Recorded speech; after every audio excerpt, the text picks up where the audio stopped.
खूबसूरत चेहरे तो बहुत मिलेंगे, मगर हम उसकी नजरें कहाँ से लाएंगे। ये समझ में आ रहा है कि मैं आध्यात्म घटित कर रहा हूँ। ये गालिब का शेर है, लेकिन अपन इसको आध्यात्म घटित करना है। क्या कह रहे हैं? खूबसूरत चेहरे तो बहुत मिलेंगे, लेकिन उसकी नजर कहाँ से लाएंगे, अर्थात खूबसूरती देखने की नजर कहाँ से लाएंगे। हम भी वही तो कह रहे हैं, प्रत्येक वस्तु खूबसूरत है, लेकिन खूबसूरती की नजर कहाँ से लानी है? द्रव्य दृष्टि की तरफ से लाएंगे। भगवान ने जिस दृष्टि से देखा है उसी दृष्टि से तुम भी देखो, तुम्हें भी सब वस्तुएं खूबसूरत दिखाई देगी। और जब सभी वस्तुएं खूबसूरत दिखाई देती है तो फिर इष्ट अनिष्ट की कल्पना हट जाती है। एक जब इष्ट अनिष्ट कल्पना हट जाती है तो राग द्वेष हट जाता है। राग द्वेष हट गया तो साम्य भाव आ जाता है। स्वरूप स्थिरता होती है और जीव अपने स्वभाव में लीन हो जाता है। इसी को तो सम्यक्त्व कह रहे हैं। ये निर्णय इस जीव ने अनादिकाल से किया नहीं है, और आज फिर से ये 94 नंबर की गाथा जो स्व समय और पर समय का प्रतिपादन करती हुई अपने सामने पेश है, वो यही कह रही है कि जो मोह राग द्वेष में रत है वो पर समय है, और जो स्वभाव में, अपने आत्म स्वभाव में रत है, वो स्व समय है।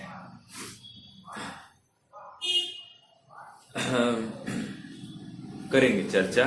आज हमको 94 गाथा का थोड़ा सा भाग बचा है, उसको पढ़ना है, और उसके बाद में 95 नंबर की गाथा की तरफ बढ़ना है। 93 नंबर की गाथा में मूल प्रयोजन भूत क्या आया था? जो पर्याय मूड है वो पर समय है।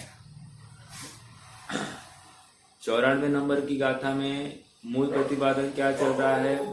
वो ये कह रहे हैं कि जो आत्मा में रत है वो स्व समय है, और आत्मा से बाहर है वो पर समय है। समझ में आ रहा है? ये बात 94 नंबर की गाथा में आ गई। अब इसका अंतिम भाग जो है वो अपन पढ़ेंगे एक बार, और फिर आगे बढ़ेंगे।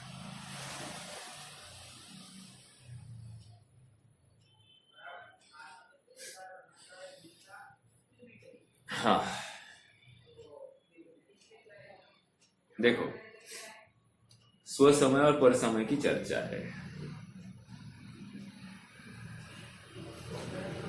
हमें मिल रहा है, पेज नंबर है 17।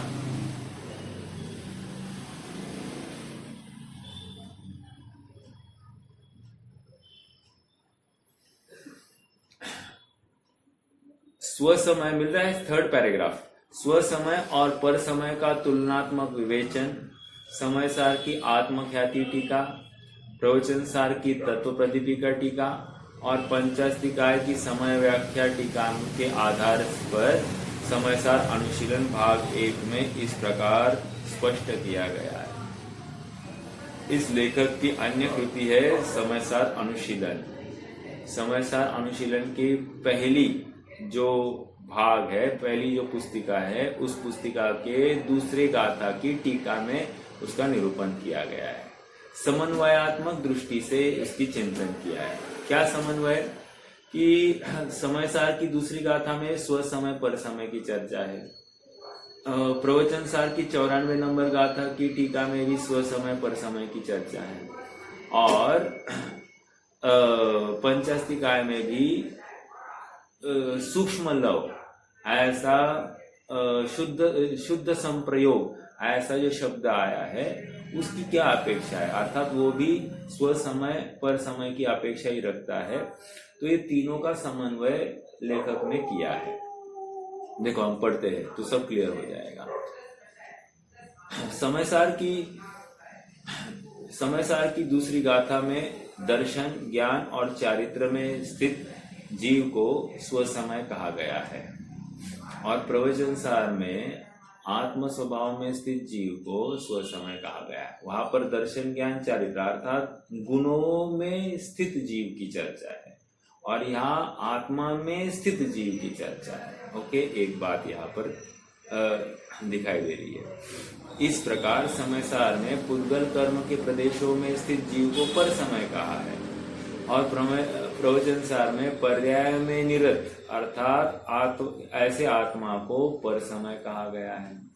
उक्त दोनों कथनों में कोई अंतर नहीं है, मात्र अपेक्षा भेद है। आत्म स्वभाव में स्थित होने का नाम ही दर्शन ज्ञान चारित्र में स्थित होना है। श्रद्धा ज्ञान और चारित्र गुण की पर्याय जब आत्म स्वभाव के सन्मुख होकर परिणमित होती है तब सम्यक दर्शन, सम्यक ज्ञान और सम्यक चारित्र प्रकट होते हैं। उसी को आत्म स्वभाव में स्थित होना कहते हैं और उसी को दर्शन ज्ञान चारित्र में स्थित होना कहते हैं। मतलब एकार्थवाची है। देखो क्या है, मैं समझाता हूं।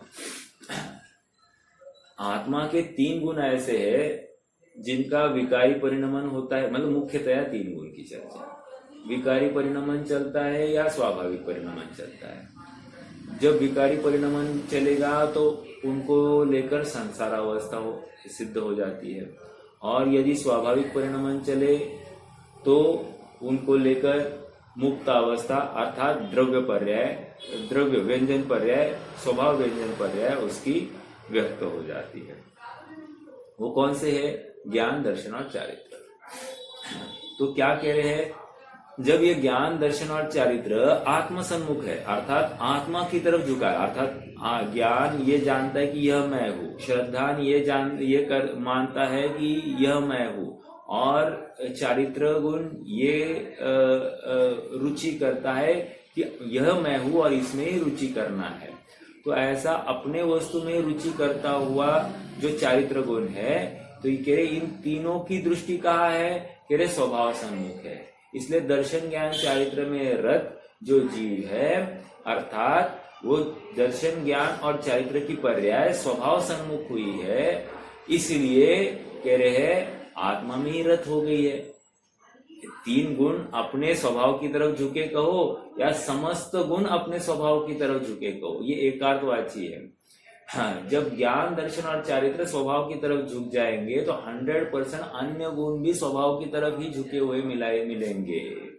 ऐसा होगा ही नहीं। हाँ, ऐसा हो सकता है कि अन्य गुण स्वभाव की आश्रय लेते हुए है, लेकिन ज्ञान, दर्शन, चारित्र स्वभाव का आश्रय लिए हुए नहीं है। पर का अर्थात इंद्रियों का, विषयों का, भोगों का, गेयों का अवलंबन लेते हुए दिखाई दे रहे हैं, पर गेयों का, और उनमें ही एकत्व ममत्व स्थापित करते हुए दिखाई दे रहे हैं। तो फिर हम कहेंगे ये पर समय है। समझ में आया? ये इतनी सी बात यहाँ पर इस पैराग्राफ में आ गई। आगे बढ़ते हैं। समय सार की आत्मख्याति टीका में पुद्गल कर्म के प्रदेशों में स्थित होने का अर्थ मोह राग द्वेष भावों में एकत्व स्थापित कर परिणमन करना किया है। और प्रवचन सार की तत्व प्रतिपिका टीका में पर्याय में निरत का अर्थ करते मनुष्य आदि असमान जातीय द्रव्य पर्याय में एकत्व ममत्व स्थापित करना। 2 बातें कर रहे, थोड़ा सा विचार करना। समय सार ये परम अध्यात्म का ग्रंथ है और ये आगम का ग्रंथ, आगम शैली का ग्रंथ है। आगम शैली का ग्रंथ मतलब क्या?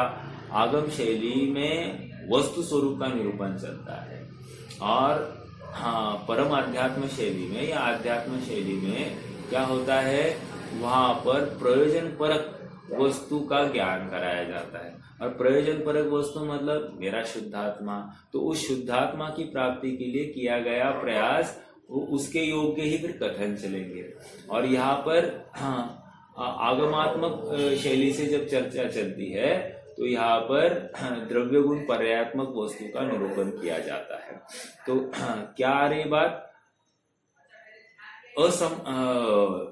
तत्व प्रतिपिका टीका में पर्याय में निरत, कौन सी पर्याय में निरत है? देखो, पर्याय में निरत का अर्थ करते हुए मनुष्य आदि असमान जातीय द्रव्य पर्याय में एकत्व रूप से परिणमन करने पर विशेष बल दिया गया है। मेरा प्रश्न है आप सबसे, दोनों कथनों में क्या फर्क है? एक में आया है मोह राग द्वेष में स्थित जो पर्याय है वो पर्याय को कह रहे हैं पर समय, और दूसरी अपेक्षा यह प्रवचन सार की जो मनुष्य आदि शरीरों में रत है, ऐसी जो असमान जाति पर्याय में रत है, ऐसी जो अवस्था कह रहे ये जीव की अवस्था ये पर समान। मेरा प्रश्न है दोनों कथनों में क्या अंतर है?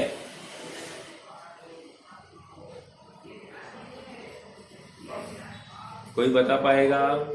फिर से, असमान जातीय द्रव्य पर्याय में अर्थात मनुष्य पर्याय में जो एकत्वपना पाया जाता है, अर्थात मनुष्य पर्याय में आसक्त भाव, यह मैं हूं, इस प्रकार की मान्यता, ऐसी मान्यता को पर समय कहा है प्रवचन सार में। और मोह राग द्वेष में स्थित जीव की पर्याय, उसको पर समय कहा समय सार में। दोनों कथनों में क्या अंतर है? हालांकि लेखक ने तो पहले ही कह दिया कि दोनों एक ही बातें हैं, फिर भी एक बात है तो फिर कथनों में थोड़ा सा अंतर तो पक्का है।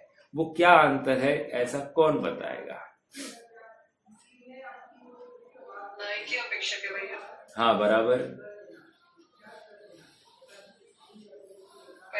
मनुष्यादि में वो पहला नहीं आएगा और इसमें रागादि जो विकार भाव है उसमें तीसरा नहीं आएगा। थोड़ा सा चूक गए, थोड़ा सा, बाकी तो बराबर है। पहला नहीं आएगा। मनुष्यादि, मनुष्यादि कहकर क्या कहना चाहते हैं? ये शरीर को मनुष्य, हाँ दूसरा नहीं, यस यस यस यस। तो प्रवचन सार की शैली में अनुपचरित असद्भुत व्यवहार की चर्चा है और समय सार की शैली में उपचरित उपचरित सद्भुत व्यवहार नहीं की चर्चा चल रही। उपचरित सद्भुत व्यवहार नहीं, सद्भुत मतलब ये जीव में मोह राग द्वेष हुए हैं और वहां पर शरीर को विषय बनाकर मोह राग द्वेष हुए हैं। हालांकि बात एक ही बात है, राग द्वेष तो जीव में ही हुआ है, बट कथन उस शरीर को मुख्य करके किया गया है और समय सार में डायरेक्टली उन परिणामों को ही दोष का कारण माना है, शरीर को दोष का कारण नहीं माना है। समझ में आ रहा है क्या? अर्थात द्रव्य कर्म को सुख दुख का कारण नहीं माना जा रहा है और यहाँ पर द्रव्य कर्म के निमित्त में जो नौ कर्म विद्यमान हुआ है, उस नौ कर्म में एकत्व ममत्व स्थापित हुआ है, उसको लेकर कथन किया गया। कितने जन मेरी बात को समझ रहे हैं? यहाँ का प्रवचन सार का निरूपण दूसरे नए की अपेक्षा है और समय सार का निरूपण तीसरे नए की अपेक्षा। समझ में आ रहा है? चलो आगे बढ़ेंगे। देखो वही बात अभी लिखी जाएगी यहाँ पर। तात्पर्य यह है, पर समय पेज नंबर 18 पर है। सबके सामने जिनवानी तो है ना भाई, जिनवानी रखना, नहीं तो हवा में बातें होगी, ऐसा लगेगा लाभ नहीं होगा, है ना, उपयोग भी नहीं लगता है। और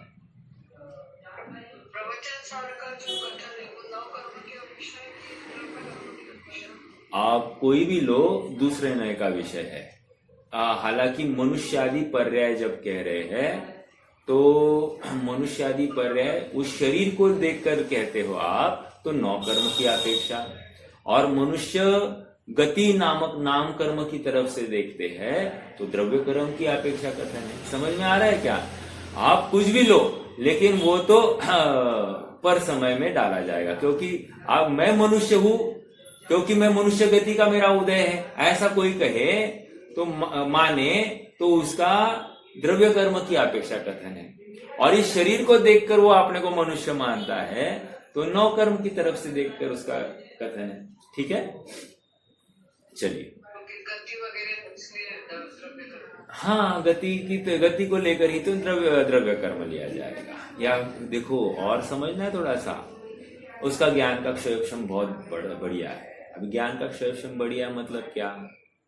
क्षयक्षम, ज्ञान का क्षयक्षम मतलब क्या? ज्ञानावरण का उघाड़ की तरफ से ही बात चल रही है ना, ये कहा द्रव्य कर्म ही के ऊपर बल चल रहा है कि नहीं, ऐसा तो अपन वो भी द्रव्य कर्म में डाला जा सकता है। जबकि द्रव्य कर्म यहाँ पर दिखाई नहीं दे रहा है, मतलब सॉरी, नौ कर्म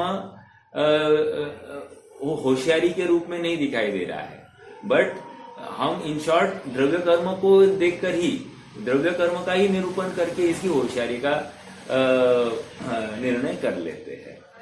तो वो द्रव्य कर्म की तरफ से ही लेंगे। हो कुछ भी, शरीर को लीजिए या द्रव्य कर्म को लीजिए, दोनों दूसरे नए का ही विषय बनते हैं, इसलिए कोई बड़ी बात नहीं। हाँ, अब ये हो सकता है कि रुपया पैसा आदि को लेकर कोई जीव अपने को महंत माने, कोई अपने पुत्र आदि के बड़े ओहदे पर होने को लेकर अपने को बड़ा माने, या फिर अपनी गाड़ी बंगला जुमला आदि सबको लेकर अपने को बड़ा माने, तो वो पर्याय इस मनुष्य पर्याय के ही तो आश्रित है।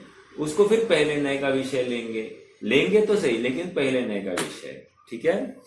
हाँ, आत्मख्याति में उपचरी कहा, यही है ना। तात्पर्य यह है, पर समय की व्याख्या में आत्मख्याति में मोह राग द्वेष आत्मा के विकारी परिणामों के साथ एकत्व बुद्धि पर बल दिया है। और तत्व प्रदीपिका टीका ये समय सार की टीका, और तात्पर्य वृत्ति टीका ये प्रवचन सार की टीका। तत्व प्रदीपिका टीका में, आई एम वेरी सॉरी, मैंने उल्टा बोला। आत्मख्याति ये समय सार की टीका है, और तत्व प्रदीपिका टीका ये प्रवचन सार की टीका। तो तत्व प्रदीपिका टीका में मनुष्य आदि असमान जातीय द्रव्य पर्याय के साथ एकत्व बुद्धि पर बल दिया है। आत्मख्याति में उपचरित सद्भूत व्यवहार नय के विषय को लिया है। तो तत्व प्रदीपिका में अनुपचरित असद्भूत व्यवहार नय के विषय को लिया है। आ रही बात, उपचरित सद्भूत व्यवहार नय कहा आत्मख्याति मतलब समय सार की टीका। उपचरित सद्भूत मतलब क्या, तीसरा नय। और तत्व प्रदीपिका के में अनुपचरित असद्भुत मतलब दूसरा नय के विषय को लिया है। देखो, मिथ्यात्व ही है, पर समय है, लेकिन पर समय किसको लेकर है यह हम हमारे वचन डिफाइन करेंगे। वो यदि संयोगों को लेकर है, संयोग मतलब स्त्री पुत्र मकान आदि सब बातों को लेकर है, वो मिथ्यात्व पहले नय का विषय बनेगा। यदि शरीर को लेकर है या द्रव्य कर्म को लेकर है, तो वो मिथ्यात्व दूसरे नय का विषय बनेगा। यदि जीव में उत्पन्न होने वाले मोह राग द्वेष को लेकर है, तो कथन किया जाए, तो तीसरे नय का विषय है। तो अपने आप में हमको नक्की करना है कि मिथ्यात्व तो है, लेकिन वो कथन कहाँ से हो रहा है। तो कोई भी हो, वो तो मिथ्यात्व में लिया जाएगा। जहां पर का आश्रय है वो मिथ्यात्व, पर समय। ठीक है, आगे। निश्चय रत्नत्रय से रहित जीव तो मिथ्या दृष्टि ही होते हैं। क्या है, सरल बात है। जो निश्चय रत्नत्रय से रहित जीव है वे मिथ्या दृष्टि है। निश्चय रत्नत्रय मतलब ज्ञान दर्शन चारित्र में स्थित, बराबर। अपने ज्ञान दर्शन चारित्र में स्थित हो तो निश्चय रत्नत्रय है, और जब अपने ज्ञान दर्शन चारित्र में स्थित नहीं है तो वो कह रहे हैं ये मिथ्या दृष्टि है। प्रश्न है, व्यवहार ज्ञान रत्नत्रय में स्थित अगर कोई जीव है, व्यवहार रत्नत्रय में स्थित कोई जीव है, अभी ये इसका उत्तर आने वाला है आगे, तो उसको हम क्या कहेंगे, स्वसमय या पर समय?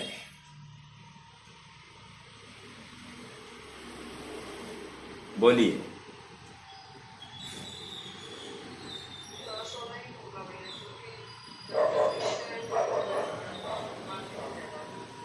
बहुत अच्छा, बहुत बढ़िया, मुझे अपेक्षा थी, अच्छा आंसर लगा। क्या है, निश्चय, व्यवहार निश्चय की अपेक्षा रखता है। जब निश्चय ही नहीं है तो व्यवहार रत्नत्रय की कल्पना ही करनी नहीं है। नहीं मतलब कोई ऐसा माने कि बहुत सच्चे देव शास्त्र गुरु का श्रद्धान हो गया, बस उनको ढोक दे रहा हो तो हो गया मेरा व्यवहार रत्न श्रद्धान, और मैंने बहुत शास्त्र पढ़े, सच्चे शास्त्र, हो गया मेरा सम्यक ज्ञान, और मैं व्रत तप उपवास अंगीकार कर रहा हूँ हो गया मेरा चारित्र। तो ऐसा कहकर कोई ऐसा माने कि मेरा व्यवहार रत्नत्रय हो गया, अब मात्र निश्चय रत्नत्रय है, तो ऐसा नहीं होगा। समझ में आ रहा है क्या? हाँ, अब प्रश्न ये था कि व्यवहार रत्नत्रय से स्व समय मानना या पर समय मानना। देखो अब इसी का उत्तर आगे मिलने वाला है, अपन देखते पढ़ते हैं। देखो, निश्चय रत्नत्रय से रहित जीव तो मिथ्या दृष्टि ही होते हैं, पर निश्चय रत्नत्रय से परिणत जीवों के को 3 भागों में विभाजित किया है। निश्चय रत्नत्रय वाले 3 भागों में, मतलब क्या? इन शॉर्ट, चौथे गुणस्थान से लेकर 14वें गुणस्थान तक इन्होंने डिवीजन किया। देखो क्या कह रहे हैं, किया जा सकता है, और वे तीनों भेद चारित्र की पूर्णता अपूर्णता की तरह के आधार पर है। समझ में आ रहा है क्या? हाँ, क्योंकि सम्यक दर्शन तो अपूर्ण होता ही नहीं। चौथे गुणस्थान में ही क्षायिक सम्यक दर्शन हो जाता है। सम्यक ज्ञान भी सम्यक मिथ्या की अपेक्षा सम्यक ही होता है, पूर्ण सम्यक ही होता है। भले केवल ज्ञान नहीं है, पर सम्यक पने में कोई अंतर नहीं है, कोई अपूर्णता नहीं होती। अनंतानुबंधी कषाय के अभाव में चारित्र के अंश चतुर्थ गुणस्थान में प्रकट होता है। Underline this very important statement. अनंतानुबंधी कषाय के अभाव में चारित्र का अंश चतुर्थ गुणस्थान में प्रकट होता है। चारित्र मतलब सम्यक चारित्र की बात है। हाँ, सम्यक चारित्र, चारित्र का अंश चौथे गुणस्थान में प्रकट हो जाता है, और पूर्णता वीतराग होने पर होती है। वीतराग कहाँ पर होता है? कौन से गुणस्थान में होता है? वीतराग कौन से गुणस्थान में होता है?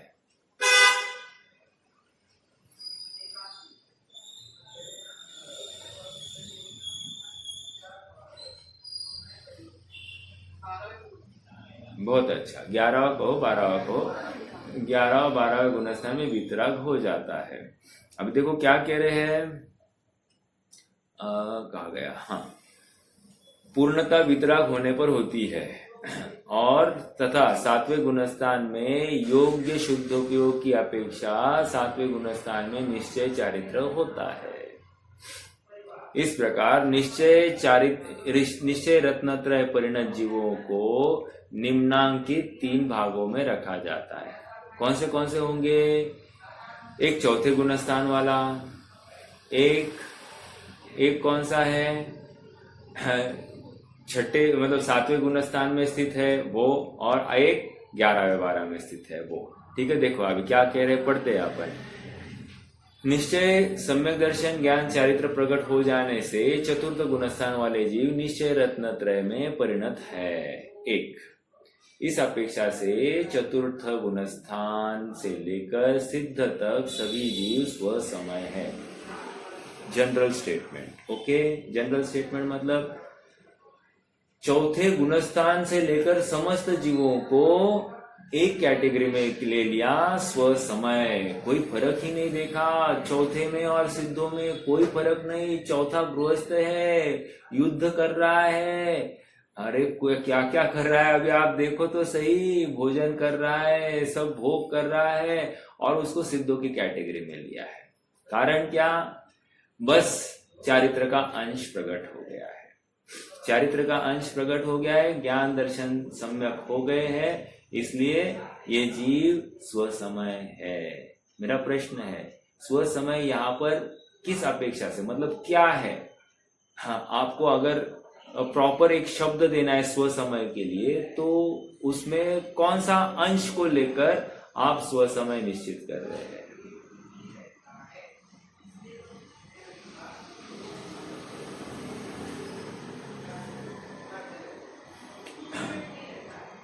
एक है शुद्ध परिणति, ठीक है, उस शुद्ध परिणति को देखकर स्व समय कहा जा रहा है। ठीक है, अभी चौथे गुणस्थान वाले की शुद्ध परिणति क्या है साहब? कह रहे एक कषाय चौकड़ी के अभाव में प्रकट हो गई स्थिरता, ये शुद्ध परिणति, और ये शुद्ध परिणति निरंतर चलती है। इसलिए उस शुद्ध परिणति के बल पर ये जीव स्वसमय कहलाता है। हाँ, अब यहाँ पर 3 कषाय चौकड़ी का उदय है, ये मत देखो। अब यहाँ पर एक कषाय चौकड़ी का अभाव है, ये देखो। समझ में आ रहा है क्या? उसको लेकर स्वसमय है। आत्म ध्यान में स्थित जीवों को ही, अभी दूसरा पॉइंट, आत्म ध्यान में स्थित जीवों को ही निश्चय रत्नत्रय परिणत कहे तो 7वें गुणस्थान से ऊपर वाले जीवों को ही स्वसमय कहलाएंगे। अब कोई कहे साहब नहीं नहीं ऐसा नहीं, जो आत्मा ये तो बाहर घूम रहा है फिर रहा है सब है और आप इसको स्वसमय कह रहे हैं, जस्ती नहीं बात, ठीक है। तो फिर ये दूसरी विवक्षा कह रहे हैं जो आत्मा में स्थित है वो स्वसमय, तो 7वें गुणस्थान और उसके आगे के जीव आत्मा में ही लीन दिखाई देते हैं, तो इसलिए उनको स्वसमय कहा जाएगा। अब आगे, यदि पूर्ण वितरागियों को ही निश्चय रत्नत्रय परिणत कहे तो 12वें गुणस्थान से आगे वाले को ही स्वसमय कहलाएंगे। तो 12 और 12वें के आगे ये वितरागी। यहाँ एक प्रश्न उपस्थित है, अभी देखो बहुत जबरदस्त प्रश्न है। आपने हमको 3 बता दिए, कंफ्यूज कर दिया साहब। एक कोई तो स्वसमय बताते, आपने 3 स्वसमय दिखाए, अब हम कंफ्यूज हो गए, तो हम किसको सच्चा माने? देखो यह प्रश्न उपस्थित होता है कि मिथ्या दृष्टि पर समय और सम्यक दृष्टि से लेकर सिद्ध तक स्वसमय, यह अपेक्षा तो ठीक, पर मिथ्या दृष्टि को पर समय और वितरागियों को स्वसमय कहेंगे तो फिर छद्मस्त सम्यक दृष्टि अर्थात 4थे से लेकर 12वें गुणस्थान तक को क्या कहेंगे? स्वसमय या पर समय? मतलब क्या, यदि आप 12वां और उसके आगे के गुणस्थान वालों को आप स्वसमय कह रहे हो, वितरागी और उसके आगे के मतलब वितरागी जीवों को, मतलब पूर्ण वितराग जहां पर हुआ, जहां पूर्ण मोह का क्षय हो गया, ऐसी अवस्था को आप स्वसमय कहोगे, तो 6वें से लेकर 12वें तक जहां पर छद्मस्त अवस्था है, ऐसों को आप क्या कहोगे? समझ में आया? इस प्रश्न के उत्तर के लिए पंचास्तिकाय की 165वीं गाथा द्रष्टव्य है। देखो ये याद रखना, ये प्रकरण है ना, एट अ ग्लांस अपने को यहाँ पर मिल गए, मतलब हमारा कंपैरेटिव स्टडी भी हो गया है इसको लेकर। मान लो अपन मात्र ग्रंथ पढ़ते तो कदाचित ये चिंतन में नहीं आता, इसलिए अनुशीलन के माध्यम से क्या हुआ है, उन्होंने जहां जहां एक ये प्रकरण पाया जाता है, उस प्रकरण का बिंदु यहाँ पर लेकर उसका निरूपण किया है, तो हमारा भी व्यापक अभ्यास हो गया। देखो क्या कह रहे हैं, 165वीं गाथा क्या है?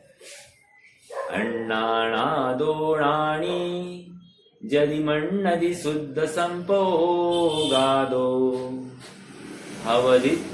हवदिति दुःख मोक्षम पर समरदो हवदी जीवो हवदिति दुःख मोक्षम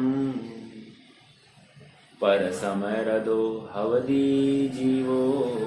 एक शब्द आया शुद्ध संपोगादि, शुद्ध संप्रयोग। व्हाट इज शुद्ध संप्रयोग? मतलब शुद्ध संप्रयोग से अब ये क्या कह रहे हैं, अन्नानादोणानि, हाँ, इसका डायरेक्ट भाव ही पढ़ते, शुद्ध संप्रयोग से दुखों से, शुद्ध संप्रयोग से दुखों से मोक्ष होता है। शुद्ध संप्रयोग जो भी जीव धारण करता है उसका क्या होता है, दुखों से मुक्ति हो जाती है। हाँ, मतलब क्या, अज्ञान के कारण यदि ज्ञानी भी ऐसा माने तो वह पर समय रत जीव है। अज्ञान के कारण यदि ज्ञानी भी ऐसा माने तो वो पर समय रत जीव है। कौन कौन समझ रहा है और क्या समझ रहा है?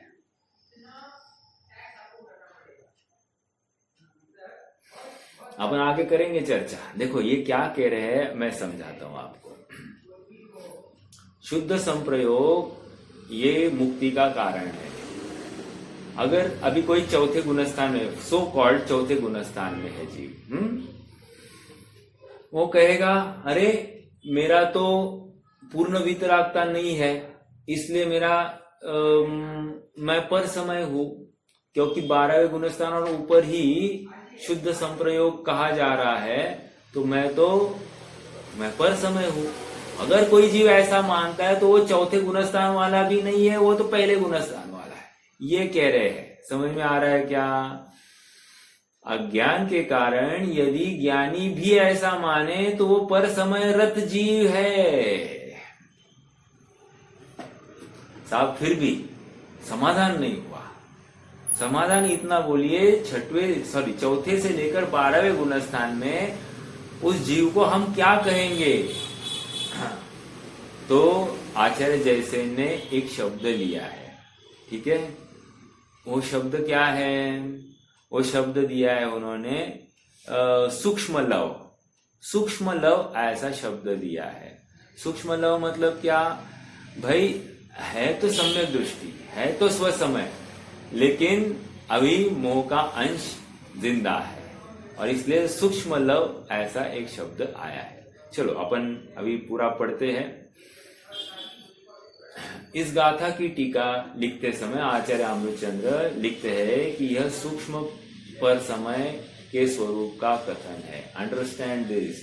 यहां पर अमृतचंद्र क्या कह रहे हैं? सूक्ष्म पर समय मतलब चौथे से लेकर 12वें गुणस्थान वाला क्या है? सूक्ष्म पर समय। देखो, उसको भी पूरा पर समय कहने के लिए थोड़ा सा हिचकिचाई इनकी जुबान, इसलिए उन्होंने क्या लिखा? सूक्ष्म पर समय। ठीक है, सूक्ष्म पर समय मतलब स्वसमय। ओके, ये क्लियर हो रही क्या बात? सूक्ष्म पर समय के स्वरूप का कथन है। वे आगे लिखते हैं कि यहाँ सिद्धि के साधनभूत अनंत आदि भगवंतों के प्रति भक्ति भाव से अनुरंजित चित्त वृत्ति को शुद्ध संप्रयोग है।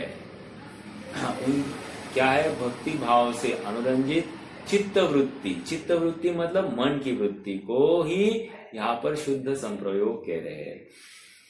ये व्यवहार हो गया। ओके, व्यवहार भाव पूजा और एक निश्चय भाव पूजा होती है। व्यवहार भाव पूजा में उनके प्रति जो आदर भाव उमड़ा है उसको व्यवहार भाव पूजा कह रहे हैं। और निश्चय भाव पूजा मतलब अपने स्वरूप के प्रति ही जो समर्पण भाव उमड़ गया है उसको निश्चय भाव पूजा कहेंगे। देखो क्या कह रहे हैं? शुद्ध संप्रयोग है। जब अज्ञान लव के आवेश में आ रहा है शब्द, जब अज्ञान लव के आवेश से यदि ज्ञानवान भी उस शुद्ध संप्रयोग से मोक्ष होता है, ऐसे अभिप्राय द्वारा खेद प्राप्त करता हुआ उसमें अर्थात शुद्ध संप्रयोग में प्रवर्ते, तब तक वह भी राग लव के सद्भाव के कारण पर समयरत कहलाता है। क्या आया फिर से? यदि हम इसको अज्ञान, क्या है? जब अज्ञान लव के आवेश में यदि ज्ञानवान मतलब चौथे से लेकर 12वां, ओके, ज्ञानवान भी, देखो मैंने जो अर्थ निकाला था, मैंने तो ये किया कि अरे वितराग भाव उधर कहा है तो मैं कहा मैं पर समय, तो ये तो अज्ञानी हुआ, ये एक अपेक्षा। अब यहाँ पर जो दूसरी अपेक्षा खोली जा रही है क्या?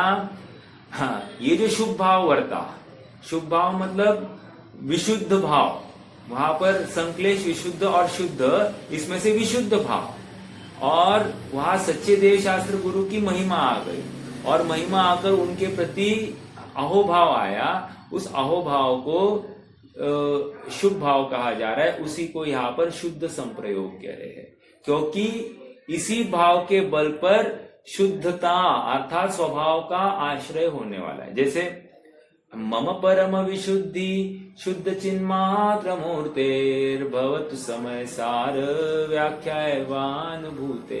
भाई मैं ये समय सार की व्याख्या क्यों लिख रहा हूं? मुझे स्वभाव की प्राप्ति हो। समझ में आया? अब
हाँ देखो क्या कह रहे हैं, जब अज्ञान लव के आवेश में यदि ज्ञानवान भी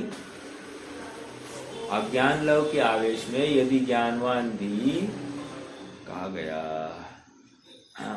ज्ञानवान भी उस शुद्ध संप्रयोग से मोक्ष होता है ऐसे अभिप्राय द्वारा खेद प्राप्त करता हुआ उसमें शुद्ध संप्रयोग में प्रवर्ते, तो तब तक वह भी राग लव के सद्भाव के कारण पर समय रत कहलाता है। तो फिर निरंकुश राग रूप क्लेश से कलंकित अंतरंग वृत्ति वाले इतर जन पर समयरत क्यों नहीं कहलाएंगे? तर्क दिया, उक्त गाथा और उसकी टीका दोनों ही गंभीर मंथन की अपेक्षा रखती है।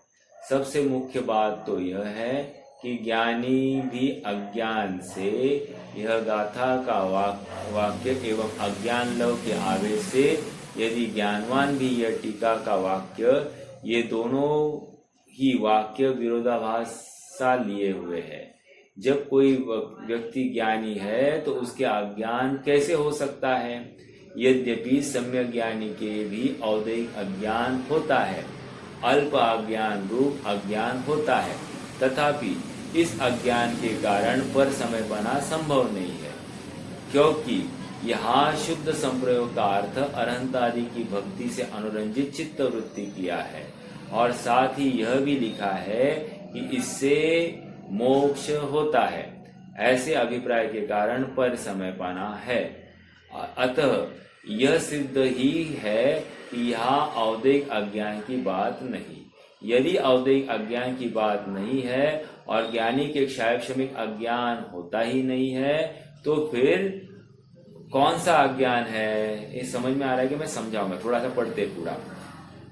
भाई यहाँ मुख्य रूप से मिथ्या दृष्टि को ही पर समय बताना। एक, इसी बात पर वजन डालने के लिए यहाँ यह कहा गया है कि जब अरहंत की भक्ति से मुक्ति प्राप्त होती है, इस अभिप्राय वाले भी पर समय कहे जाते हैं, तो फिर विषय कषाय में सुख बुद्धि में से निरंकुश प्रवृत्ति करने वाले तो पर समय होंगे ही होंगे।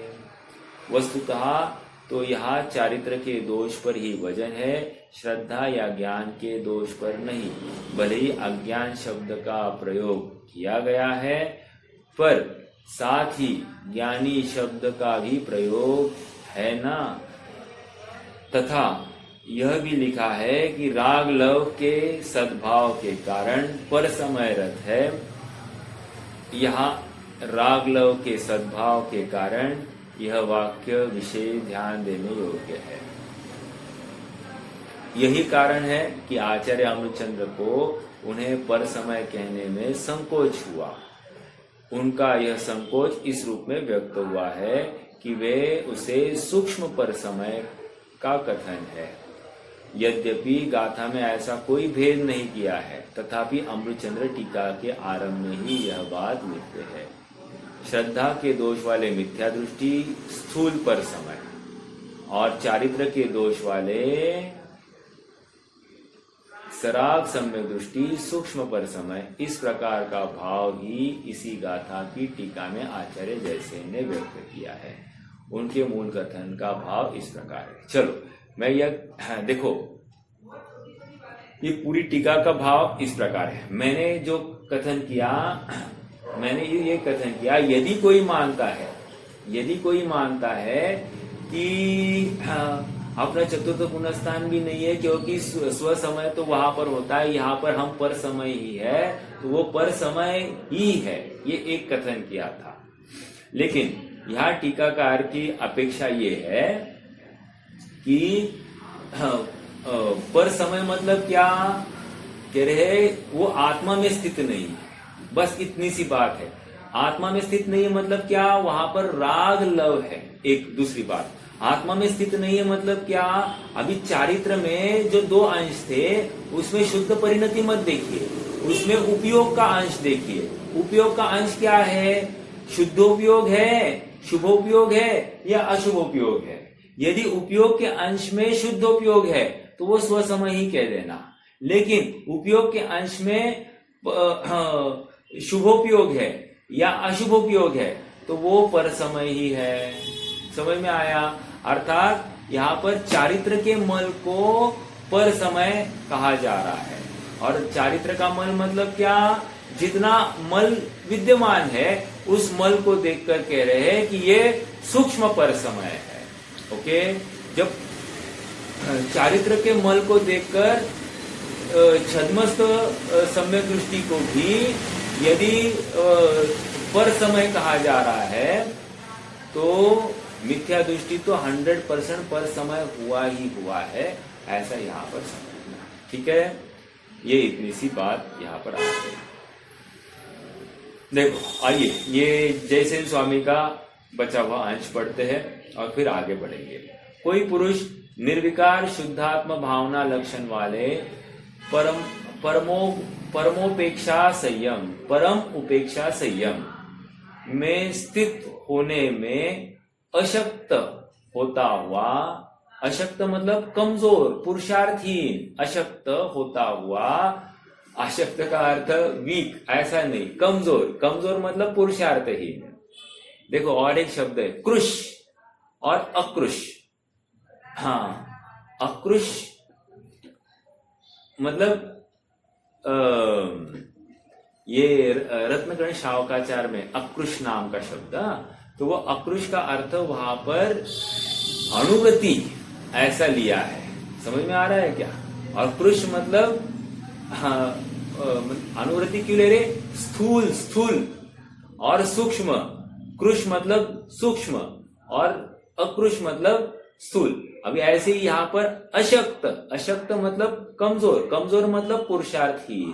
ठीक है, अशक्त होता हुआ काम क्रोधादि अशुद्ध या अशुभ परिणामों से बचने के लिए तथा संसार की स्थिति का छेद करने के लिए जब पंच परमेष्टि का गुणस्तवन करता है, भक्ति करता है, तब सूक्ष्म पर समय रूप परिणमित होता हुआ सराग सम्यक दृष्टि होता है। और यदि शुभोपयोग से ही मोक्ष होता है ऐसा एकांत से मानता है तो स्थूल पर समय रूप परिणाम से स्थूल पर समय होता हुआ अज्ञानी मिथ्या दृष्टि होता है।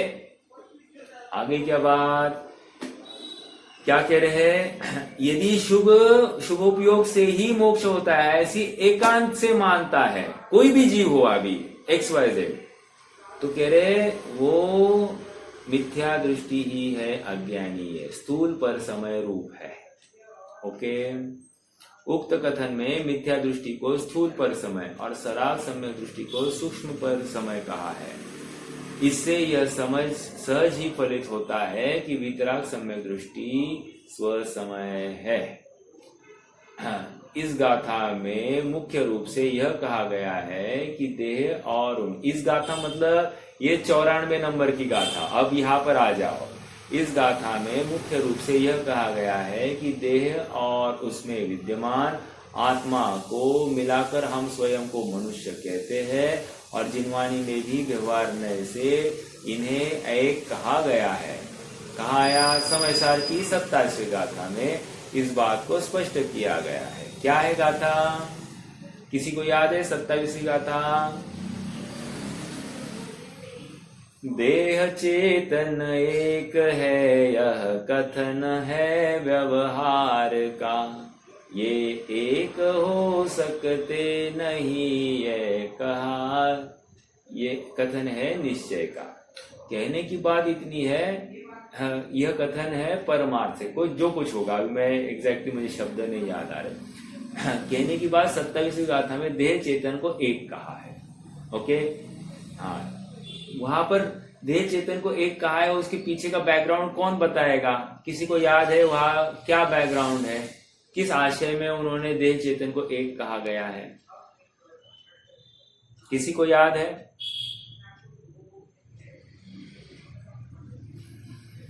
देखो मैं बताता हूं। वहां पर देह चेतन को एक बताने का कारण शिष्य प्रश्न पूछ बैठा है, आप ये अरहंतों को शरीर वालों का ही शरीर वाले ही तो है, उनकी स्तुति कर रहे हैं आप। तो यदि आप आत्मा शरीर का हुआ नहीं है, ये प्रकरण कहाँ से चालू हुआ? 19वीं 20वीं गाथा के आसपास चालू हुआ। अग्नि ईंधन की नहीं है, सॉरी, अग्नि ईंधन की नहीं है, ईंधन अग्नि का नहीं है, ईंधन अग्नि भूतकाल में नहीं था, ईंधन अग्नि का वर्तमान में नहीं है, ईंधन अग्नि का भविष्य में नहीं होगा, ऐसा पूरा भेद विज्ञान किया। फिर 22वीं गाथा आने तक वो कहा उसी प्रकार शरीर आत्मा रूप नहीं हुआ, आत्मा शरीर रूप नहीं हुआ, शरीर का आत्मा नहीं था, शरीर आत्मा का नहीं है और शरीर आत्मा का नहीं होगा, आत्मा शरीर का नहीं था, ऐसा उल्टा पुल्टा करके उन्होंने सब समझाया। तो फिर शिष्य को प्रश्न हुआ, अरे ये तो शरीर और आत्मा पूरा भिन्न है, और हम जो अरहंत भगवान की स्तुति कर रहे हैं पूरी मूर्ति की स्तुति कर रहे हैं, अर्थात मूर्ति के बिना हम नमस्कार ही नहीं कर रहे वहां पर, तो मूर्ति को देखकर ही नमस्कार होता है, ये सब बातें आ गई है। तो ये कथन जिनवानी में ही तो आया जाता है। तो आप शरीर आश्रित स्तुति कर रहे हो और यहाँ पर कह रहे हो कि शरीर आश्रित स्तुति होती ही नहीं है, शरीर और आत्मा भिन्न है, तो हम क्या माने? तो फिर उस प्रसंग में आचार्य देव ने कहा, भाई तू नए विभाग से अनभिज्ञ है, देह चेतन एक है, ये व्यवहार का कथन है और ये एक हो सकते नहीं, ये परमार्थ का कथन है। तो फिर से प्रश्न है, फिर इसको हम यथार्थ माने कि नहीं माने? तो फिर 12वीं गाथा में जाओ। फिर से 12वीं गाथा में हमने कहा था, जहां जहां जो जो योग्य है वो मान लेना, अर्थात निचली भूमिका में बैठे जीव को व्यवहार प्रयोजनवान है और ऊपर की भूमिका में बैठे जीव को आत्मा का अनुभव अर्थात शुद्ध निश्चय ये प्रयोजनवान है। आप किस भूमिका में बैठे वो देखो तो सही, ओके। और फिर आगे चलकर ऊपर 11वीं गाथा में क्या बताया था कि व्यवहार अभूतार्थ है। अभूतार्थ है मतलब कहो पर मानो मत। समझ में आ रहा है क्या? व्यवहार आश्रय करने योग्य नहीं है। व्यवहार निश्चयात्मक वस्तु ही आश्रय करने हैं, इसलिए वहां पर अभूतार्थ अर्थात आश्रय करने योग्य नहीं है, इतना कहा है। निश्चय का कथन आश्रय करने योग्य होता है, व्यवहार का कथन आश्रय करने योग्य नहीं होता है, मात्र कहने के लिए होता है। ठीक है, हाँ जी। देखो आइए अब थोड़ा सा यहाँ पर अपने प्रकरण में, इस गाथा में मुख्य रूप से यह कहा गया है कि देह और उसमें विद्यमान आत्मा को मिलाकर हम स्वयं को मनुष्य कहते हैं, और जिनवानी में भी व्यवहार नए से इन्हें एक कहा गया है। समय सार की 27वीं गाथा। यहाँ यह कहा जा रहा है कि देह और आत्मा को तो एक कहना तो मनुष्य व्यवहार है, और देह में विद्यमान पर देह से भिन्न आत्मा को अपना मानना कहना आत्म व्यवहार है। समझ में आ रहा है क्या? देह में विद्यमान जो चेतन है उस चेतन को आत्मा कहना, अपना कहना, ये आत्म व्यवहार है।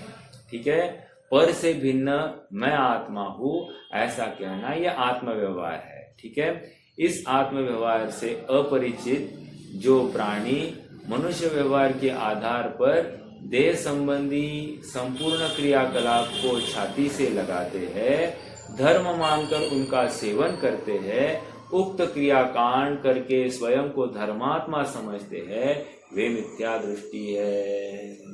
क्या कह रहे हैं? देह संबंधी क्रियाकलाप को छाती से लगाते हैं, मतलब क्या? मैंने दान दिया, स्वयं को धर्मी मान लिया। मैंने शुद्धि का भोजन करा, कह रहे स्वयं को धर्मी मान लिया। मैंने किसी संत को, भावलिंगी संत को मैंने आहार दान कराया, स्वयं को धर्मी मानने लगे। समझ में आ रहा है क्या? अर्थात अन्यों से थोड़ा सा अच्छा इसको लगता मैं धर्मी हो गया, जबकि इसकी भी भूमिका गृहस्थ की है। और क्रियाकांड से ना मिले आत्म अभिराम, ये क्रियाकांड से आत्मा की उपलब्धि मानता है, स्वयं को धर्मी मानता है, लेकिन न धर्मो धार्मी के बिना, धर्म तो धर्मी के आश्रय से होता है। इसका धर्मी अर्थात अपने आत्मा का आश्रय है ही नहीं, तो ये धर्मी कैसे होगा? शरीर का आश्रय लेता है, आत्मा को भूलता है, अर्थात शरीर में रत है, अपने आत्मद्रव्य का विस्मरण है और इसको लग रहा है कि मैं धर्मी। समझ में आया? उक्त क्रियाकांड करके स्वयं को धर्मात्मा समझते हैं, वे मिथ्या दृष्टि ही है, पर समय है, और आत्मा का व्यवहार तो चेतना विलास में अविचल रहना है। चेतना विलास, चेतना विलास मतलब, विलास मतलब क्या होता है? विलास मतलब रहने का स्थान, घर, आयतन। कह रहे चेतन रूपी घर में अविचलित रहना। अविचलित मतलब क्या? मतलब अविचलित मतलब एकाग्र हो, नहीं तो विचलित नहीं होना, डिस्टर्ब नहीं होना, यहाँ से वहां, वहां से वहां, ऐसा नहीं। मैं आत्मा, आत्मा में रहूंगा, पर का अंश मुझ में नहीं आएगा, मेरा अंश पर में नहीं जाएगा। ठीक है? इस प्रकार जो ज्ञानी जीव उक्त आत्म व्यवहार को ही अपनी क्रिया मानते हैं, उसे ही धर्म रूप स्वीकार करते हैं। उनके कमरों में अनेक कमरों में घूमने वाले रत्न दीपक की भांति आत्मा को एकमात्र चेतना विलास रूप स्वीकार करने वाले वे ज्ञानी धर्मात्मा स्व समय है। देखो फिर से स्व समय किसको कह रहे हैं? अनेक शरीरों में जाता हुआ, उन शरीरों रूप नहीं होता हुआ, उन शरीरों को तो प्रकाशित करेगा, शरीरों को प्रकाशित करते हुए भी उन शरीर रूप नहीं होता, उसको स्वसमय ही कहेंगे। समझ में आ रहा है क्या? स्वसमय क्यों कह रहे हैं? उनमें अपने को शरीर वाला नहीं मानता। उदाहरण क्या दिया? रत्न दीपक। जैसे रत्न दीपक एक कमरे से हटाकर दूसरे कमरे में ले गए, दूसरे से हटाकर तीसरे कमरे में ले गए, तो प्रश्न ये है, जब पहले कमरे में था तो उस समय में प्रकाश कितना था? कह रहे कमरे जितना। तो क्या प्रकाश कमरे में प्रवेश कर गया था? नहीं, प्रकाश कमरे में प्रवेश नहीं किया था। क्यों? कैसे पता चला? क्योंकि प्रकाश अगर कमरे में प्रवेश कर जाता तो फिर दूसरे कमरे में जाने के बाद में यहाँ पर अंधेरा क्यों हुआ? समझ में आ रहा है क्या? ये तो हो गया उदाहरण, दृष्टांत। सिद्धांत क्या है? सिद्धांत ये है, जब एक शरीर रूपी कमरे में ये आत्मा रहता है तो इस शरीर रूपी कमरे को इस आत्मा ने प्रकाशित किया। प्रकाशित किया मतलब क्या? उसमें चेतनपना आया, उसमें चेतनत्व आया, जानन क्रिया आ गई, जानने लग गया। ये शरीर के माध्यम से वहां जाननपना दिखाई दे रहा है। अब कह रहे इस शरीर रूपी कमरे को छोड़ दिया, दूसरे शरीर में गया, तो अब पिछले शरीर का कुछ कर रहा है क्या? नहीं कर रहा है, कर ही नहीं सकता। अब नवीन शरीर में ही जो हो रहा है सो हो रहा है। समझ में आ रहा है? हाँ जी। जिस प्रकार भिन्न भिन्न कमरों में ले जाया गया रत्न दीपक रूप ही रहता है, कमरों को प्रकाशित करने के कारण कमरों रूप नहीं हो जाता और न कमरों की क्रिया को करता है। उसी प्रकार भिन्न भिन्न शरीरों में रहने वाला आत्मा आत्मरूप ही रहता है, वह किंचित मात्र भी शरीर रूप नहीं होता और न शरीर की क्रिया करता है। इस प्रकार यह सुनिश्चित हुआ कि देह और आत्मा की एक रूप मनुष्यादि पर्याय में अपनापन रखना अर्थात अहम बुद्धि, ममत्व बुद्धि, कर्तृत्व बुद्धि और भोक्तृत्व बुद्धि रखना पर समय बना है, और एकमात्र आत्मा में अपनापन रखना अर्थात अहम बुद्धि, ममत्व बुद्धि, कर्तृत्व बुद्धि और भोक्तृत्व बुद्धि रखना ये स्व समयपना है। तो मेरा स्व समयपना क्या है? निज को निज और पर को पर जान। समझ में आया? मैं हूँ अपने में स्वयं पूर्ण। ऐसी दृढ़ चिंतन के साथ में जो यथार्थ प्रतीति करता है वह स्व समय है, और जो प्रतीति ही नहीं करता है वो पर समय है। फिर चाहे वो शास्त्राभ्यास क्यों ना करे, चाहे वो उपदेश क्यों ना दे, चाहे वो शुद्धि का भोजन ही क्यों ना करे, चाहे वह अनेक अनेक जनों की सेवा क्यों ना करे, उनके लिए दान आदि की राशि क्यों न दे, ऐसा सब होते हुए भी वो किंचित मात्र भी स्वसमय नहीं है। अद्भुत है ये जिन शासन, जहाँ पर ये कहा जा रहा है कि इतना सर्वोत्कृष्ट शरीर मिलना, ये बात तो ठीक, लेकिन ये शरीर के आश्रित होकर कोई धर्म नहीं होता है, ये कहना बहुत बड़ी बात है। हजम करना उससे बड़ी बात है, और हजम करने के बाद में वैसा अनुभव करना ये और आगे की बात है। समझ में आ रहा है क्या? जीव कदाचित थोड़ा सा खान पान के विवेक में, जीव कदाचित थोड़े से कषाय की मंदता में, जीव कदाचित थोड़ा सा शरीर में अपनत्व छोड़ने की, कम करने की वजह से स्वयं को धर्मी मान लेता है। थोड़े बहुत शास्त्र आदि का अभ्यास हो जाने से अपने को धर्मी मान लेता है, लेकिन ये धर्मीपना सच्चा धर्मीपना नहीं। सच्चा धर्मीपना तो आत्मा के आश्रित होने पर ही है। समझ में आया? ठीक है, हाँ, इतनी सी चर्चा थी। आज अपनी 94 नंबर